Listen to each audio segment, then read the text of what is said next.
Tarehe ngapi? Tarehe moja. Naam, ndugu zangu madereva, kama mnapotuona hapa kwa siku ya leo, tumefanikiwa kumwomba afisa in charge wa TRA Tanzania kuzungumza naye japo mambo mawili matatu. Katika mambo mawili matatu tumeweza kupewa maelekezo kadhaa, na pia vile vile ili tuweze kutoa elimu kwa madereva wenzetu, kwa sababu cha kwanza ni elimu. Kuna vitu ambavyo vingi havijulikani. Sasa nachotaka kukizungumza hapa kwa siku ya leo, kila mtu kati yetu sisi tuliopo hapa atazungumza kile ambacho tumeambiwa tukizungumze kwa ajili ya kutoa elimu kwa madereva. Sasa mimi kwa majina naitwa Bahati Mdete, makamu mwenyekiti wa TIMD. Katika kukutana na mheshimiwa in charge wa forodha Tanzania, ametueleza jambo moja. Kuna watu wengi, madereva wengi hawajui elimu hasa inayotokana na kingamuzi. Especially mfano umesafiri, umetoka Dar es Salaam, umefika sehemu umepata breakdown. Kwa kuwa una kile kingamuzi, basi wewe unaona kwamba mimi kwa sababu na kingamuzi sina sababu ya kulipoti, lakini ni muhimu sana kulipoti. Kwa hivyo kuanzia leo natoa elimu hii kwamba dereva yoyote ukipata breakdown una kingamuzi, basi moja kwa moja nenda katoe ripoti ili kuepuka faini ambayo utakuja kukutana nayo hapa. Kwa haya niliyozungumza, nafikiri mtakuwa mmepata hiyo elimu ya kutosha. Nimkaribishe mwenzangu naye apate nafasi ya kuzungumza, mzee wa hapa kazi tu. Karibu. Asante.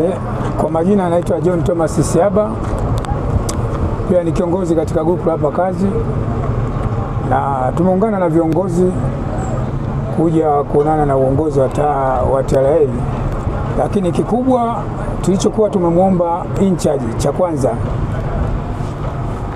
kwa madereva wote na pamoja na waajiri wetu, kumekuwa sintofahamu, kuna migogoro hapa na pale baina ya mwajiri na mwajiriwa, kwa sababu in charge tumemwambia gari ya transit inavyotoka Dar es Salaam haitakiwi kuchepuka.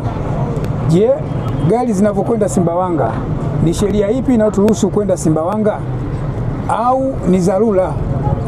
Kwa kweli in charge akatuambia hii ni dharura, lakini pia tukamuuliza dharura hii itakwenda kwa muda gani, kwa sababu sasa kuna changamoto kubwa baina ya mwajiri na mwajiriwa.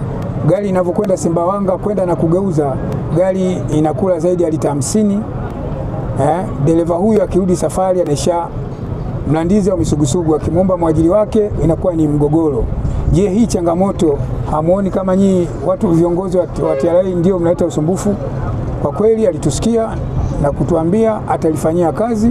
Hata yeye alikiri, alisema hata yeye kama akiwa ndio ni tajiri, kwa kweli hawezi kuongeza mafuta kwa sababu kashatoa mafuta yake ya kwenda na kurudi. Kwa hiyo hili watalifanyia kazi na kulitolea ripoti haraka kwa waajiri, kujua litoke tamko kamili kama gari zikienda Simbawanga basi waajiri waanze kuwaongeza mafuta ya kwenda na kurudi, kutoa hii sintofahamu mpaka jamu itavyokuwa imekwisha kwa taratibu zilizokuwa zimepangwa.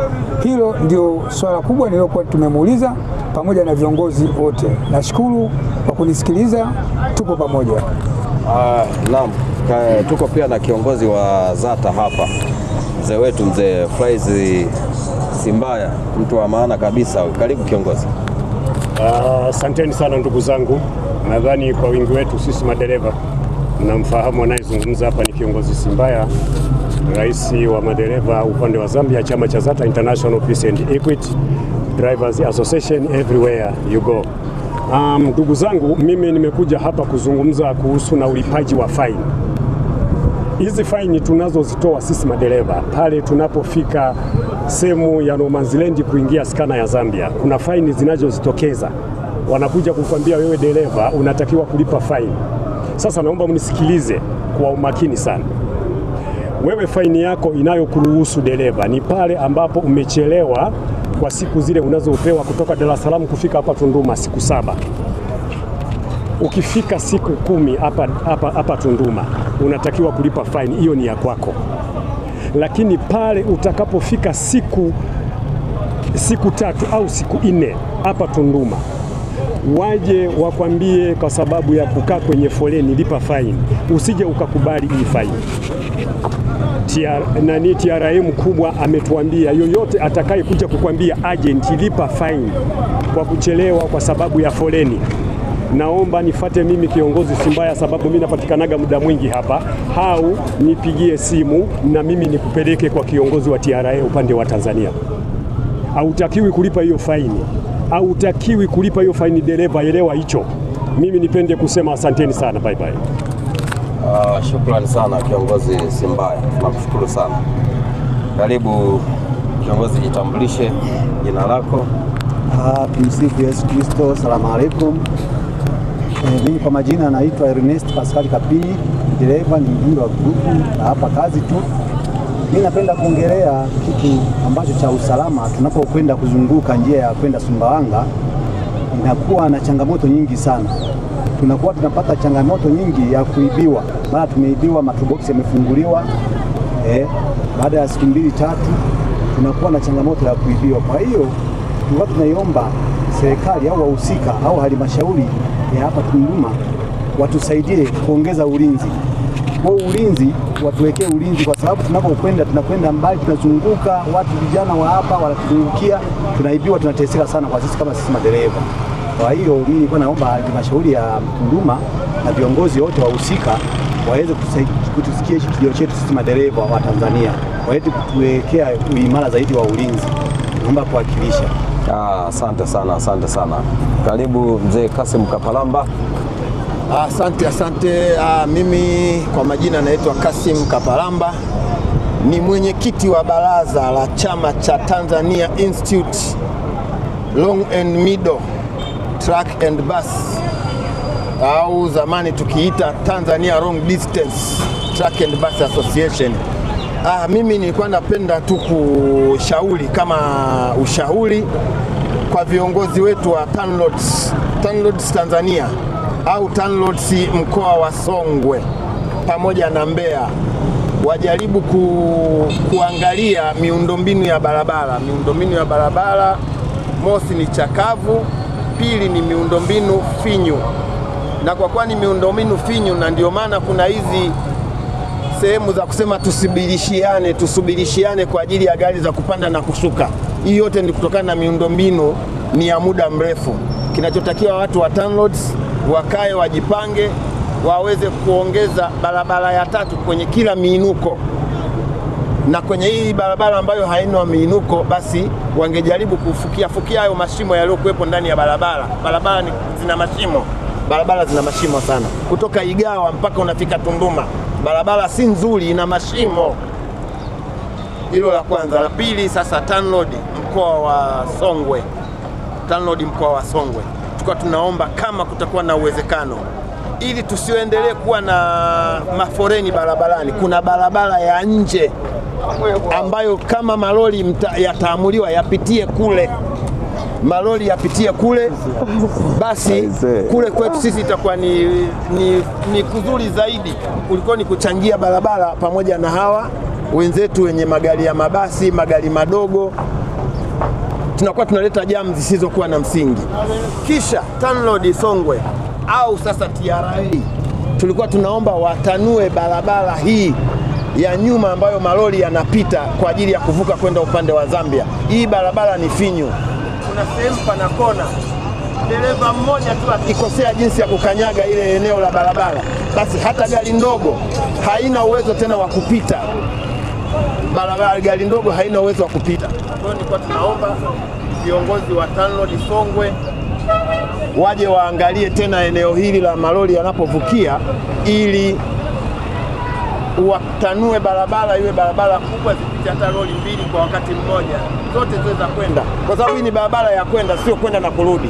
Basi ilingewezekana barabara hii zipite gari 2 kwa wakati mmoja, wakwenda zote ziende mbele, ziende zikagawanyike uelekeo wa namna gani. Asante, shukrani, ili kuondoa hizo changamoto. Shukrani sana, asanteni kwa kuweza kunisikiliza. Karibu. Mimi naitwa Festo Chunga, ni mwanachama katika hapa kazi group. Kufuatia, napenda kuzungumzia hii changamoto ya kuvuka hapa boda Tunduma, hususan skana ya upande wa Zambia. Skana, gari zinazokwenda Kongo containers haziingii skana, lakini wenzetu wa upande wa Zambia wao hawaruhusu gari ivuke usiku, mwisho wao ni saa 3. Kwa hiyo gari zinazoingia Zambia ndio zinaingia skana, na utakuta maximum gari moja inatumia kama dakika 5, na wao wanafanya kazi masaa 12. Kwa hiyo katika masaa 12 kupiga hesabu unapata gari 144 ambazo zinavuka. Kwa hiyo kama kuna gari 200, 300 ambazo zinaenda Zambia, hizo zingine zote zinabaki yadi. Kwa hiyo mlundikano unakuwa mkubwa. Sasa tungeomba wenzetu wa ZRA upande wa Zambia wakaongeza masaa ya kuvusha gari za kwenda Zambia, wakaongeza na staff kwa ajili ya ukaguzi.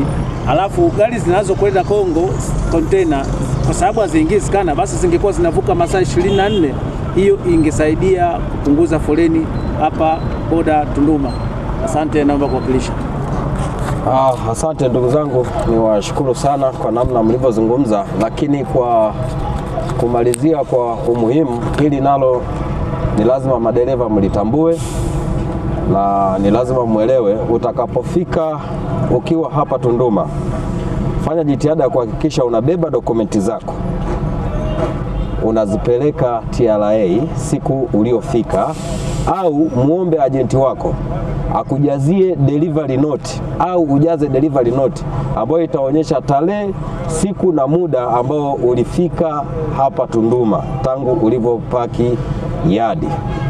Ama beba dokumenti yako, muombe agent akugongee muhuri wa siku na tarehe ambayo utakuwa umefika, ili kuepusha hasara na gharama ambazo tunakwenda kuzitoa kama madereva, hasa kwenye issue ya penalty.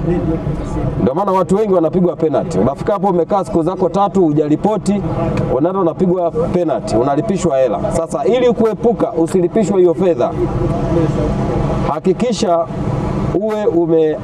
umeandika tarehe na siku ambayo ulifika, na ukijua dokumenti zako hazijaisha muda, bado ziko ndani ya muda, ili utakapoweza kuvuka hapa, ikitokea muda wako umekwisha, basi utakuwa na kielelezo maalumu ambacho hakitakusababisha wewe ulipe hiyo penalty. Itakapotokea ikiwa ni tofauti na vyovyote, kwa lolote itakalotokea, manake kama agent ya kuripoti vizuri, manake hiyo itakuwa imekula kwake kwa agent, yeye ndio atahusika. Lakini wewe kama dereva, tekeleza majukumu yako, peleka dokumenti, andika tarehe, siku ambayo unajua kwamba leo ndio nimefika na siku zangu bado ziko valid, paki, subiri kuvuka. Na mtu yeyote ukiwa na vielelezo hivyo ambavyo vinaonyesha ni namna gani umeweza kuvuka, basi hata utakapokuwa unakuja kuvuka hapa, wewe unakuwa una dokumenti zako uko sawa, hata ikitokea siku zimepita huko kwenye foleni katikati, lakini foleni ile imesababishwa na utaratibu wa kama Kwa hiyo ina maana ukishaona umefika vizuri na utaratibu wako umekaa sawa, manake hakuna kitu kinachoitwa faini. Faini hiyo wewe haikuhusu kama dereva, haikuhusu, utakiwa kulipa faini kwa sababu umeripoti na kwa muda na wakati. Kwa hiyo huo muda uliopoteza hapo katikati, sio kujitokeza mtu yoyote akwambia wewe kama dereva basi unafaa kulipa faini. Hapana, haitakiwi. Lakini kama ukufanya hivyo, yatakayojitokeza manake na wewe mwenyewe utahusika. Kwa hiyo niwaombe sana ndugu zangu, yazingatie sana haya ambayo leo tumeweza kufanya kikao kidogo tu na meneja wa forodha wa boda ya Tunduma. Kwa hiyo kama ikiwa kuna shida yoyote, ukipatwa na shida yoyote, omba namba ya meneja, muda, wakati na muda wowote, mueleze scenario iliyokukuta, ama kuna mtu amekulipisha fedha ambao unaamini kabisa fedha hiyo sio halali, basi chukua jukumu hilo kufanya hivyo haraka sana, ili uondokane na gharama ambazo ni chakula cha watoto wako. Shukrani sana.